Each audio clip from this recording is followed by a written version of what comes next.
have retailers, even small ones, fared over the last year? Here to discuss is Sageworks CEO Brian Hamilton. Brian, good to see you. Good to see you too. Looking at the numbers, what groups of retailers have performed really almost exceptionally well given this economy? We can start from the top down. It's really interesting. If you are selling a product or service that's needed, you really need it to get along in our society today, then you're probably doing pretty well. Look at grocery stores. It's way up, about 6% over last year.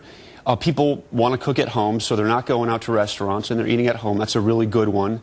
Online retailers are doing great because people are looking for discounts. Things like that. If you're in a business that people really need, you're probably doing fine. The one standout, though, I guess oddity, if you will, of the top five that have shown growth, sporting goods stores. Right. Well, go figure. The only explanation we have is that people might have a little excess time right now with unemployment the way it is, so maybe they're spending a little more time outside and looking for low-cost alternatives for entertainment. Let's look at the five worst, because again, a lot of these, and then we'll get to more specifics, but a lot of these, again, are not surprising, starting with home furnishings. Right, absolutely. Anything associated or remotely associated with real estate has absolutely tanked.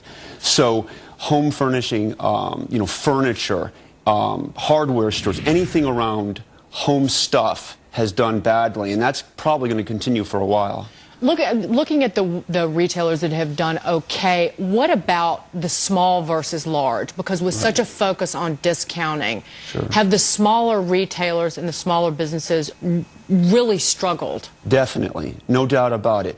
If you look at the sales trends, they're down. Now, both big companies and small companies are cutting overhead to retain their profit margins. It's amazing.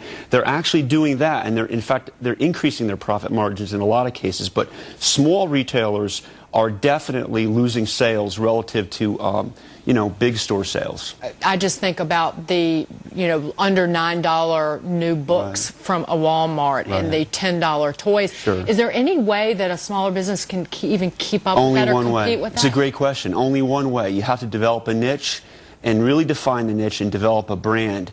If you don't segment your market as a small business, you're going to suffer. There's no doubt. Because the big guys can cut their prices and basically keep the same level of revenue.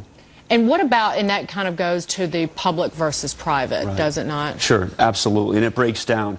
If you look at our economy, about 50 to 60% of GDP is comprised of small businesses. But those small businesses are definitely having a lagging or slowing sales, and they cannot offer the same level of price discounts. So relative to the big publicly traded firms, they're suffering. Will they ever come back? Oh, yes. I mean, are we going to see? Yes, absolutely. No doubt about it. Yes, there's really, and it's not just being optimistic. The economy has definitely been slowing. We all know that. Unemployment is troubling, but small businesses are here to stay, and we will come back in 2010. You will see it. Okay. Thank you for those words. Brian, it was great to see you. In person, too, Brian Hamilton, Sageworks CEO.